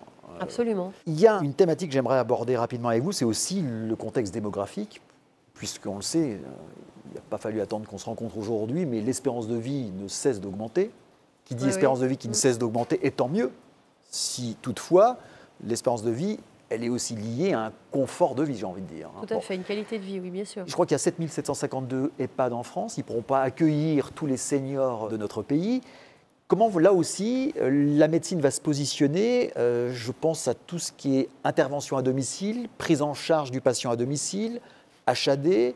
Comment vous voyez les choses par rapport à ça? Comment la médecine va devoir se structurer pour répondre à toute cette communauté, si j'ose dire, de seniors qui va avoir de cesse de progresser en France? Ça, c'est vrai que vous m'entraînez sur un débat éthique, mais c'est très intéressant. Effectivement, on voit bien la limite des EHPAD. Ouais. Absolument. On a vu également qu'avec la Covid-19, que la gestion des crises sanitaires en EHPAD, c'est extrêmement compliqué. Très compliqué. Je pense effectivement que la prise en charge personnalisée du grand âge en ville est fondamentale. Là aussi, il faut allouer plus de moyens dans les politiques de maintien à domicile, avec un appui aux structures qui existent déjà. Hein. Vous savez, les services de soins à domicile, les libéraux, les professions libérales qui peuvent intervenir au domicile des personnes âgées.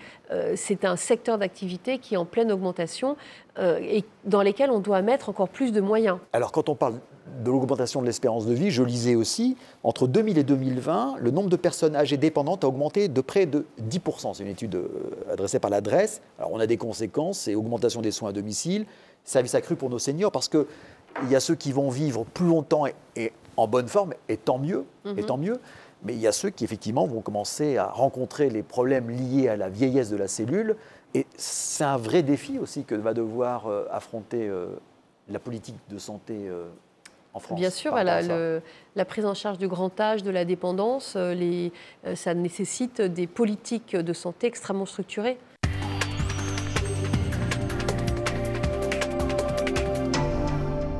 Pour mieux comprendre ce qui se passe au sein d'un EHPAD, je vous propose ce reportage suivant intitulé « Une journée dans la vie d'un résident connecté ». C'est un reportage signé Caroline Sedamo et réalisé par Studio MP2.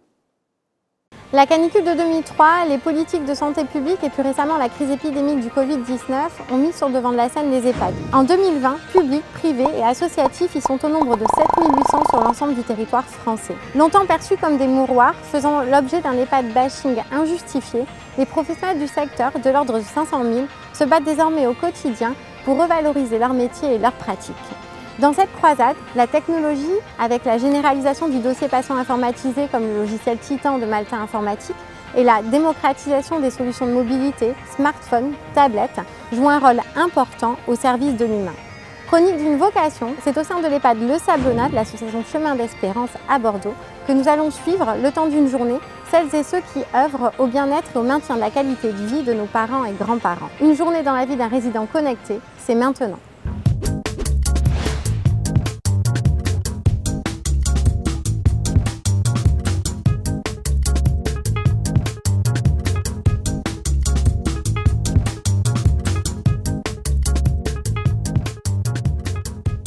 Combien de résidents vous avez en charge sur une journée type ici? Alors, on a 83 résidents en hébergement permanent, 7 en hébergement temporaire. On a 6 places d'accueil de jour et on a un PASA, un pôle d'accueil et de soins adaptés pour 14 places. Pour organiser le suivi de chaque résident et l'activité des soignants, vous êtes donc nombreux, vous utilisez des logiciels? Oui, c'est devenu indispensable maintenant et effectivement, on utilise déjà depuis quelques années Titan. Au départ pour les soins, pour les organisations et la facturation et puis petit à petit, on l'a étendu à la pharmacie pour le suivi de la distribution et le circuit du médicament, pour également les organisations, la planification du ménage pour les ASL, pour la gestion de l'hygiène et de l'hôtellerie et aussi pour l'animation. Je vois une tablette sur votre bureau. Aujourd'hui, vous vous en servez pour quoi, cette tablette? Pour la planification des soins, le suivi des soins, la relève également, notamment la relève avec l'équipe de nuit le matin. Donc on balaye ensemble avec l'équipe du matin et l'équipe de nuit toutes les transmissions de la nuit.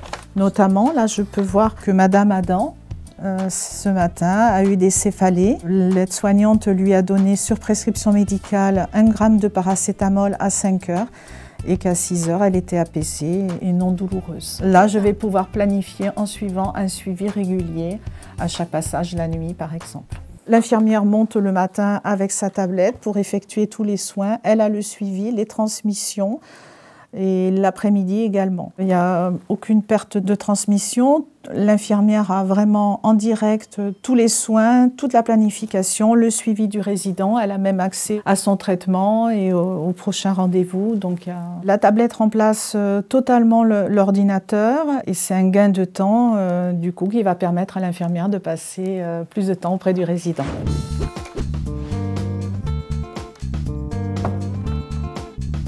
Bonjour, pouvez-vous vous présenter? Bonjour, je m'appelle Marie et je suis infirmière à l'EHPAD Le Sablonnat à Bordeaux. Comment est structurée votre journée en tant qu'infirmière? Là, en fait, je vais partir donc en soins. Et vous partez uniquement avec votre tablette? Oui, uniquement avec la tablette. En fait, avec l'application Titan Nomade, je peux filtrer donc par résident, intervenant et secteur et j'ai accès à l'ensemble de mon plan de soins. D'ailleurs, là, il est 8 h et je vais faire le suivi auprès d'un résident pour une prise de température. Bonjour Madame Albert, comment allez-vous aujourd'hui? Très bien. Je vais vous prendre la température. 37, tout va bien. Température normale, mais la patiente se plaint de maux de tête. Vous avez utilisé un thermomètre connecté en Bluetooth pour la prise de température de Madame Albert. Qu'est-ce que ça a changé pour vous? Ça me permet de gagner du temps. Du coup, je fais tout via la tablette et puis il n'y a pas d'erreur de saisie parce que donc, le thermomètre envoie directement les informations. Et puis en plus, je peux rajouter des commentaires via la dictée vocale. J'ai été référente sur le projet de la mise en place de Titan. Les changements que j'ai constatés, c'est une meilleure passerelle entre les informations qui viennent du service soins et la facturation. Les infirmières pouvant rentrer les informations concernant les résidents, et concernant surtout les sorties hospitalisation, congés, et qui viennent directement s'intégrer dans la facturation. Ça impacte donc votre facturation sans action de votre part. Voilà, exactement. Donc du coup, je suis autonome. Je n'ai pas besoin d'aller à nouveau chercher les informations. Elles rentrent directement.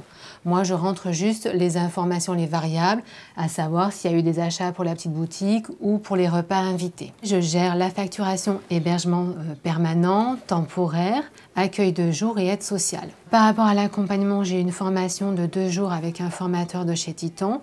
Mais très vite, moi, j'ai su m'approprier le logiciel. Je l'ai trouvé très vite accessible d'utilisation. J'ai beaucoup aimé aussi son interface. Je la trouve agréable pour travailler. Donc, je me le suis rapidement approprié et ça a été assez simple pour moi. Je viens de recevoir donc une notification qui m'indique donc qu'une résidente, Madame Albert, a chuté ce matin. Donc on va aller se diriger vers la chambre de Madame Albert. Madame Albert, je viens de recevoir une notification comme quoi vous aviez fait une chute, donc je viens de prendre votre tension.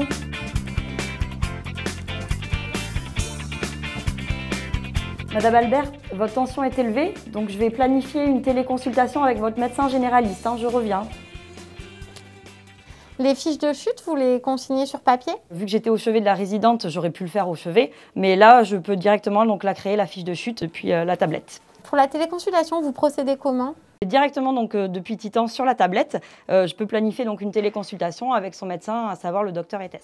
Et comment lui va être averti? Il va recevoir donc, une notification par SMS et par mail en précisant qu'elle a fait une chute en fait, et que sa tension est élevée. Et du coup, il va recevoir donc, à l'heure indiquée de nouveau une notification pour pouvoir se connecter en lien. Et donc, vous allez pouvoir réaliser la téléconsultation simplement avec cette tablette? Oui, et je pourrais également connecter des dispositifs médicaux connectés, dont le stéthoscope si jamais le médecin veut l'utiliser. Donc, on va pouvoir démarrer la téléconsultation. Je viens faire la séance de téléconsultation avec Dr Etes.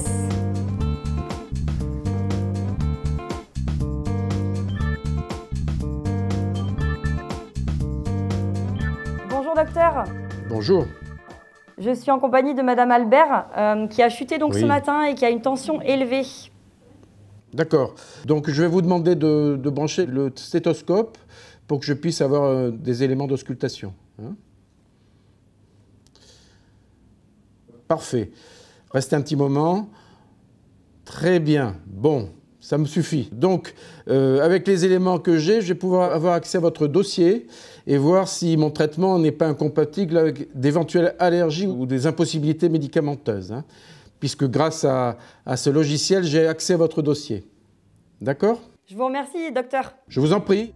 Quel est l'intérêt majeur pour vous aujourd'hui de la téléconsultation et intégrée à votre logiciel de soins à l'EHPAD?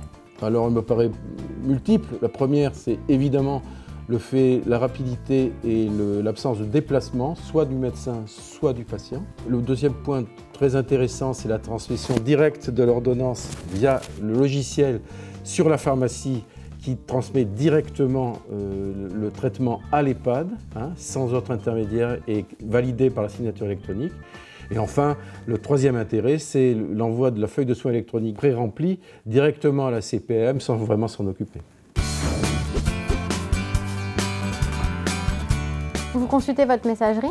Oui, mais là, je suis en train de prendre une photo parce qu'il y a une flaque et du coup, ça peut être dangereux pour les résidents. Vous procédez comment dans ces cas-là? Vous êtes obligé de redescendre à l'infirmerie et contacter un agent d'entretien? Non, du tout. Je fais tout sur tablette. En fait, je vais planifier une action ponctuelle d'hygiène et d'hôtellerie. J'ai pris une photo en fait, pour qu'il ait la zone exacte de la flaque et je viens de l'ajouter en fait, aux plantes de ménage d'un agent et il va venir se déplacer. C'est vraiment une révolution pour nous, c'est un gain de temps. Elles ne prennent pas de place. Vous voyez sur le chariot, on peut consulter donc, le dossier du résident, on peut ajouter des suivis, des surveillances, effectuer donc, des suivis de plaies justement avec des photos. Donc au final, même pour les plaies, vous n'avez plus besoin de remplir des formulaires? Exactement, en fait, je fais tout sur la tablette, je peux prendre en photo, mesurer la longueur, la largeur, ça permet vraiment un suivi précis justement des plaies.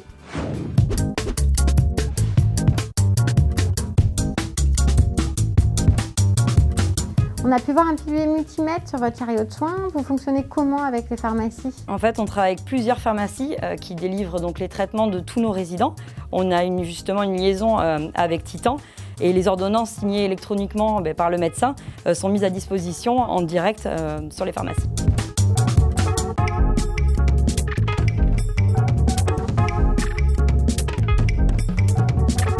Pourquoi avoir choisi de mettre en place un système de PDA? Donc ça permet en fait une sécurisation complète du circuit du médicament avec une double validation via le semainier et la tablette. On a assisté ce matin à la préparation des repas des résidents. Comment vous gérez ça? En fait, ils sont directement dans le dossier médical du résident. Les cuisines, justement, elles y ont accès et ils peuvent préparer les menus de chaque résident en fonction des régimes et textures. Toutes les informations, vous les recueillez quand? À l'entrée en fait, de chaque résident, au sein de l'établissement, on effectue justement un recueil de données, ce qui permet donc de faire un projet personnalisé en fonction des habitudes de vie, des antécédents et leur état en général. En passant d'une taille de maison de 60 lits à celle d'un établissement pour personnes âgées dépendantes de 96 places et lits, eh bien, il nous fallait des outils qui soient parfaitement adaptés, qui soient accessibles à tous et qui nous permettent de tracer au quotidien nos activités, qui rendent compte de la réalité des situations et qui permettent de répondre aux exigences de nos autorités. On vient de vivre une crise inédite avec le Covid-19. Comment vous êtes-vous adapté? Alors c'est vrai que la période a été très particulière et inédite et qu'il a fallu s'adapter. Et c'est vrai que les logiciels que vous développez ont permis de faire face à cette situation, notamment en établissant le lien et en maintenant le lien avec tous les médecins de nos résidents. Donc permettre la téléconsultation, le web service, et permettre également de maintenir le lien autant que faire se peut avec les familles des résidents, parce qu'on sait que c'est un lien essentiel, même si ce qui se joue au quotidien passe aussi par les liens que nous établissons en interne entre les salariés et les résidents. Bonjour Carlita, je viens faire un appel vidéo avec votre petite fille. Bonjour mamie. C'est mignon, comment tout? On a choisi Titan Visio parce qu'il est directement installé dans notre logiciel. Et ensuite, c'est plus pratique pour nous parce qu'on peut planifier les appels. Et à la suite, on peut faire un suivi, marquer comment s'est passé l'appel, comment était le résident. Et comme ça permet de communiquer avec nos collègues. Pour maintenir les liens entre les résidents et leurs proches, vous avez mis en place d'autres solutions? Oui, alors on a un réseau social privé qui s'appelle Titan Web Entourage. C'est comme un réseau social classique, style Facebook, où les familles peuvent mettre des photos de leur famille et nous, parallèlement, on peut aussi mettre des photos des activités. On peut les imprimer et après leur donner une trace papier. Ça s'appelle comment ce support? Le journal du résident. EHPAD 3.0, mythe ou réalité? Aujourd'hui, ça devient une réalité. Ça peut nous surprendre, mais non seulement les familles apportent des solutions pour leurs proches, mais des résidents arrivent en demandant et en exigeant d'avoir des connexions et de pouvoir communiquer, s'informer. Et aujourd'hui, le premier enjeu de l'information passe par Internet et passe par toutes les applications, aussi diversifiées soient-elles. Encore faut-il qu'elles soient faciles et accessibles, mais je crois aujourd'hui que tous les opérateurs font en sorte que justement les attentes soient remplies sur ces deux points. Bravo pour tous les services que vous développez parce qu'ils ont correspondu tout à fait à l'épidémie et à la crise que nous venons de vivre et que nous espérons être derrière nous.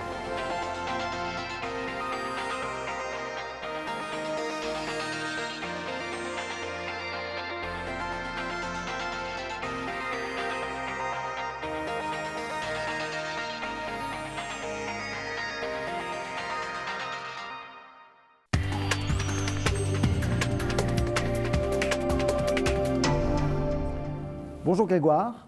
Grégoire de Rotalier, vous êtes directeur général délégué du groupe Pharmagest et vous avez en charge ce qu'on appelle la division établissements sanitaires et médico-sociaux. Qu'est-ce qu'on entend par cette appellation? Quels sont les professionnels de santé auxquels vous vous adressez? Alors, effectivement, dans notre division, nous adressons différents types d'établissements de santé.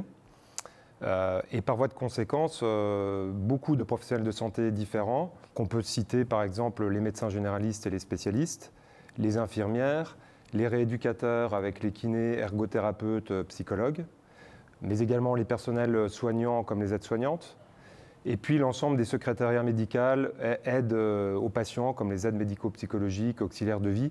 Donc en fait, c'est tout un ensemble de professionnels de santé qu'on touche à travers nos logiciels et les établissements de santé que nous équipons. Vous avez dirigé cette activité qui était naissante il y a quelques années. On assiste à une envolée spectaculaire. C'est tout à l'honneur de cette division-là. Je pense notamment à Malta. Malta qui a été historiquement la première entreprise qui sortait, je dirais, du giron des pharmaciens au sein de la coopérative Wellcop. Si je prends rien que la division, rien que Malta, en part de marché avec les EHPAD, ça représente que nos spectateurs soient un petit peu conscients aujourd'hui du poids que nous représentons sur ce marché. Alors, plusieurs choses. Effectivement, l'arrivée de Malta au sein du groupe a été initiateur de cette nouvelle division qu'on a créée en 2006. 2006. Nous avons créé en 2006, tout à fait. Et la croissance, avant de répondre à votre question sur la part de marché, la croissance, elle a été liée à 2 facteurs principaux. Bien entendu, une certaine appétence avec l'acquisition de différentes sociétés depuis 10 ans, qui a permis d'étendre notre périmètre, mais également un marché en forte demande, qui a été un facteur très important du développement de cette division. Nous sommes arrivés au bon moment avec les offres de qualité, ce qui nous a permis de nous développer.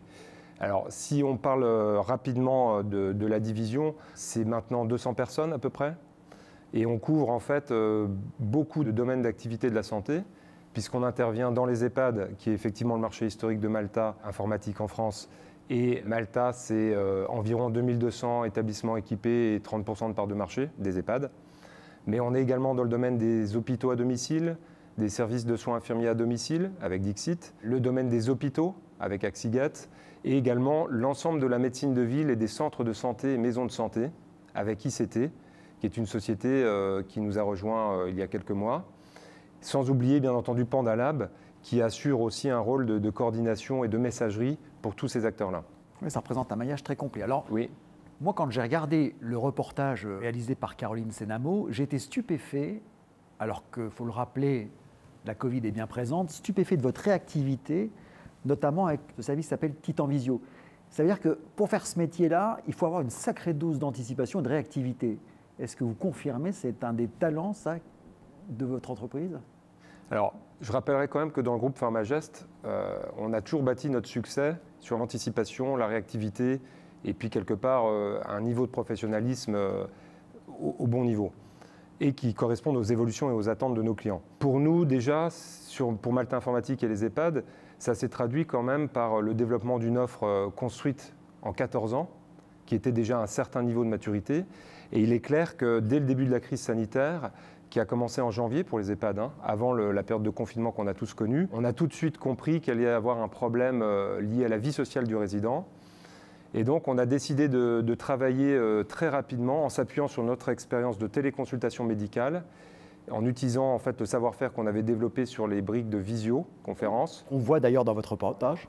Et ce service-là, on l'a réemployé pour développer Titan Visio, qui est un service de visio entre le résident et son entourage familial, ce qui a permis d'apporter une réponse immédiate et très reconnue immédiatement par le marché. Alors c'est intéressant parce que d'ailleurs, Titan Visio, c'est un petit peu aussi une émulation cérébrale pour le patient. Bien sûr. Et on consacrera d'ailleurs à cet effet-là une émission consacrée justement à cette émulation cérébrale qui est indispensable pour nos seniors, pour le gap de la bonne forme. Et pour leur projet d'accompagnement, ça s'inscrit aussi dans une démarche thérapeutique et d'accompagnement du résident. Donc c'est un des éléments très importants de la prise en charge en EHPAD. Alors moi je voudrais revenir parce qu'il y a eu de très très beaux partenariats qui se sont concrétisés récemment. Je ne peux pas m'empêcher de penser à la PHM, c'est-à-dire les hôpitaux de Marseille avec lesquels vous avez mis en place une passerelle numérique de santé. Alors c'est intéressant comme projet je trouve et je vais vous laisser vous exprimer là-dessus. Bon alors déjà si on fait un petit focus sur l'hôpital, on rappellera qu'on est rentré dans le domaine hospitalier en 2017 avec l'acquisition de la société Axigat, société qui nous a beaucoup intéressés par son niveau de technologie et de fonctionnalité, et en société qui avait aussi démontré sa capacité à adresser de très gros établissements. Effectivement, on est sur un marché très structuré, très mature et très exigeant, et on doit être dans un niveau de réponse adapté. Il y a beaucoup de concurrence sur ce marché, mais néanmoins, le fait d'équiper un établissement comme le CHU de Marseille, la PHM que vous citiez, nous a permis en fait de démontrer notre capacité en fonctionnalité et sur des systèmes d'information d'envergure On parle quand même de 15 000 utilisateurs quotidiens et de 3 600 lits de patients équipés. C'est ça qu'il faut préciser à nos spectateurs, c'est On énorme. est sur un sujet extrêmement important, plusieurs établissements, l'hôpital Nord, la Timone, enfin tous c'est des noms qu'on parle. Et tous ces établissements utilisent le dossier patient d'Axigat. On a notamment rencontré 2 succès récemment puisqu'on vient de contractualiser avec le centre hospitalier de Gisors en Normandie et d'Arles en Provence, qui sont deux établissements qui nous ont rejoints au mois de mai-juin, donc en pleine crise sanitaire. Grégoire, pour nos amis qui nous écoutent, on va peut-être prendre un exemple d'échange justement de données. Je me permets, par exemple, la pharmacie, concrètement, elle est capable d'envoyer le traitement médicamenteux du patient à l'hôpital. C'est-à-dire qu'un urgentiste peut avoir connaissance immédiatement du traitement qu'a le patient qui arrive au service des urgences. Ça peut éviter bien des bévues. Absolument. En fait, la passerelle numérique de santé offre un nombre de services, je vais dire, quasiment infini, puisqu'on est dans des domaines d'information de santé structurés, réemployables. Mais aujourd'hui, il y a déjà des cas d'usage très précis qui existent. Vous en citiez un, Olivier, à savoir qu'on est capable de mettre à disposition l'ordonnance des patients lors d'une hospitalisation, ordonnance de ville des patients lors d'une hospitalisation. Donc je suis pris en charge aux urgences, les urgentistes vont pouvoir lire mon historique de prescription et de délivrance. D'autres exemples très précis et qui fonctionnent également, c'est par exemple le fait de pouvoir disposer du dossier médical d'un patient quand il arrive aux urgences, d'un patient âgé notamment qui provient d'un EHPAD, du logiciel de l'EHPAD. Mais ça peut être aussi pour la pharmacie de ville de connaître la sortie d'hospitalisation de son patient de telle manière à pouvoir anticiper la prise en charge et le relais à domicile. C'est très intéressant parce que ça permet de bien comprendre la stratégie de Wellcop quand on nous pose la question pourquoi on investit au niveau d'autres professionnels de santé que ceux qui sont détenteurs de la coopérative Wellcop, c'est-à-dire les pharmaciens. Alors, bien évidemment, on rappellera que tous ces échanges ne se font qu'avec le consentement du patient. Alors, moi, Grégoire, j'ai appris récemment que vous aviez investi en Belgique notamment. Il y a une volonté au sein de votre division de vous européaniser? Nous avons investi en Belgique, ce qui est la première étape d'un processus international et qui s'accompagne d'ailleurs d'un développement d'une nouvelle solution Titan Web, qui est une solution multilingue, donc qui s'adapte à tous les pays et qui est même capable de s'adapter au sein d'un pays à plusieurs langues au sein du même établissement, ce qui est le cas de la Belgique, puisqu'on peut avoir des Flamands néerlandophones et des Belges francophones au sein d'un même établissement. Donc cette solution, en fait, va être quelque part un socle pour notre développement sur la partie de l'EHPAD en Europe. Et effectivement, la Belgique était la première étape avec la création de Malta Belgium, qui est un acteur tout de même important puisqu'on équipe 30% du marché belge. C'est une équipe relativement importante d'une trentaine de personnes. Et nous souhaitons continuer à la fois à nous développer dans d'autres pays européens, par exemple l'Espagne et l'Italie, mais également continuer à nous développer sur des secteurs d'activité autour du patient, en France et en Europe. Donc notre croissance n'est pas pour autant terminée en France. Alors, je vous interromps, au niveau de la Belgique, qu'on soit bien d'accord, c'est au niveau des EHPAD que vous intervenez avec Malta Belgium. On intervient auprès des EHPAD. Pourtant, il y a déjà fort à faire en France. Est-ce que c'était nécessaire d'aller maintenant déposer ses valises aussi en Belgique?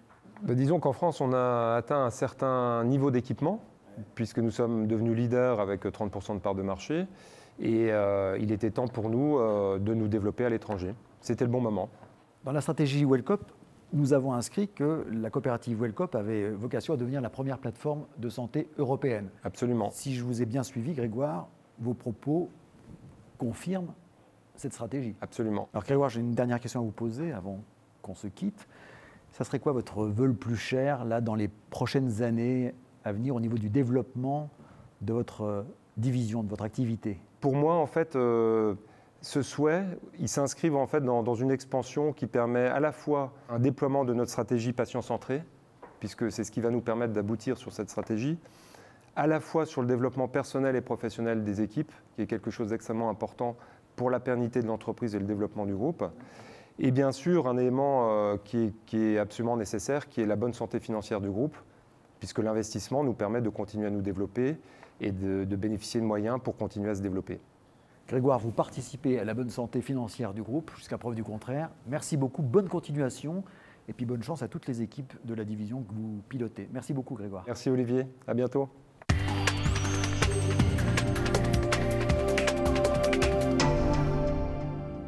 Karine Lacombe, on a maintenant un certain nombre de questions qui viennent des citoyens de la santé. Je ne vais faire que les relayer.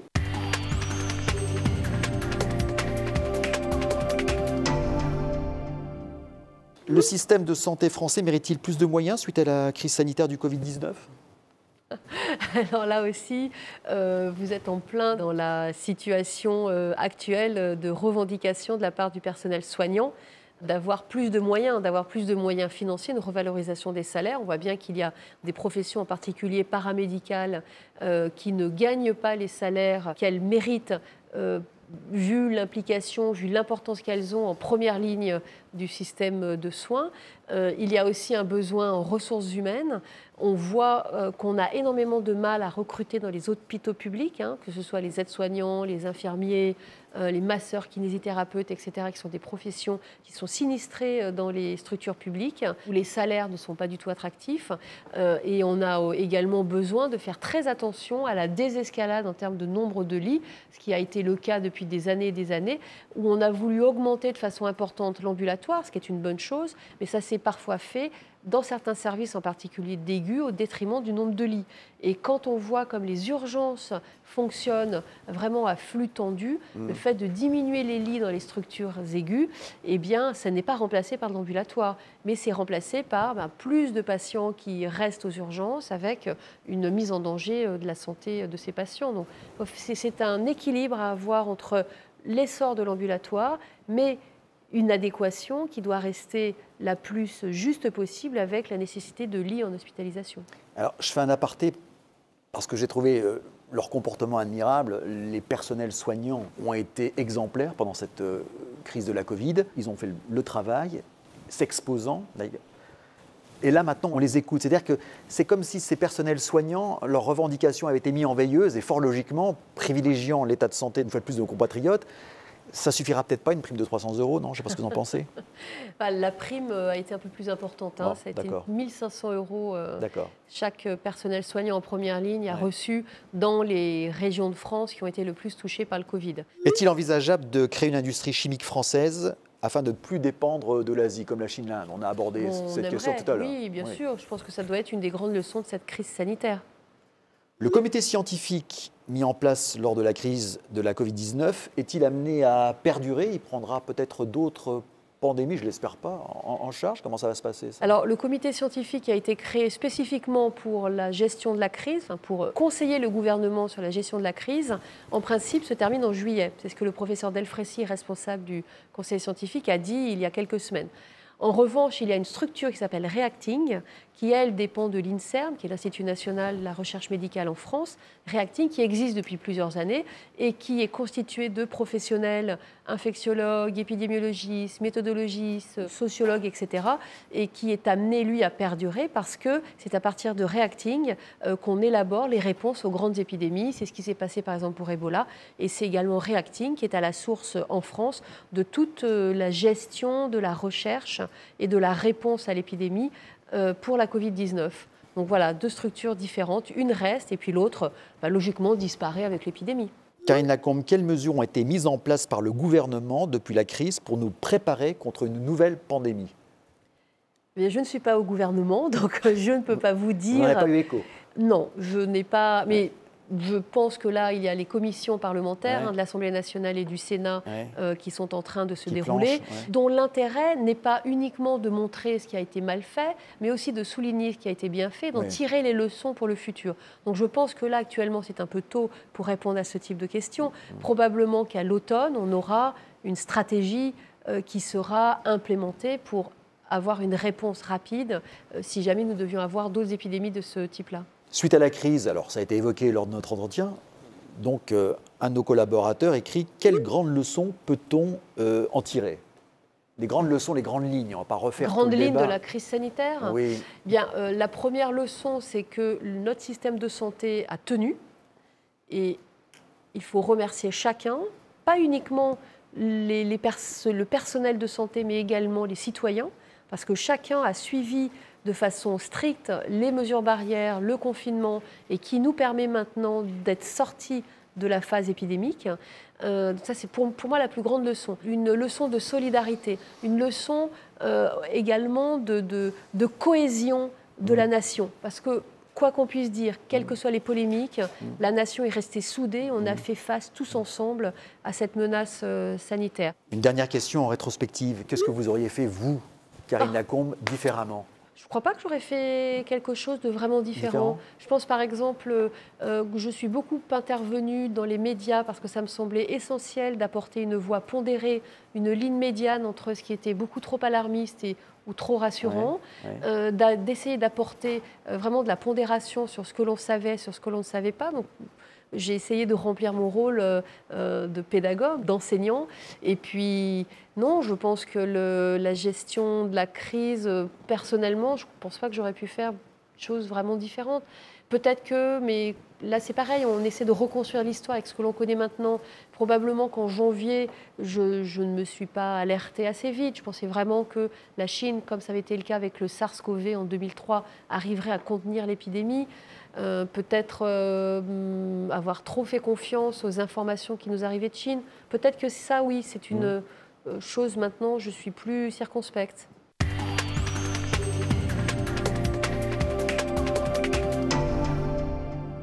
Au sein de la coopérative Wellcop, de nombreux métiers cohabitent, certains connus, certains plus méconnus. C'est justement l'occasion de vous les faire découvrir. C'est le moment de la rubrique « Découvrez nos talents ». Bonjour à tous, je m'appelle Nicolas Quiroga et je suis formateur pour Malta Informatique. Ma passion en dehors de mon travail, c'est l'enduro, qui est un sport de moto tout-terrain. C'est plus ou moins un héritage familial, puisque c'est mon père qui m'a initié à cette discipline et lui-même avait construit sa vie autour de cette passion, son activité professionnelle, ses week-ends, ses loisirs. Je pratique cette activité depuis très longtemps maintenant, puisque j'ai commencé à l'âge de 4 ans. Alors mon métier, c'est d'accompagner au quotidien nos clients, les EHPAD, sur l'utilisation de Titan, c'est-à-dire installer le logiciel et les former à l'utilisation de Titan. Alors en EHPAD, on est en contact régulièrement avec un grand nombre de personnels, des médecins, des directeurs, des infirmières, des aides-soignantes, des comptables. Ce qui me plaît le plus dans mes missions, clairement, c'est le contact client. Alors je dirais que pour être un bon formateur chez Malta Informatique, il faut être polyvalent, il faut être à l'écoute et il faut être endurant.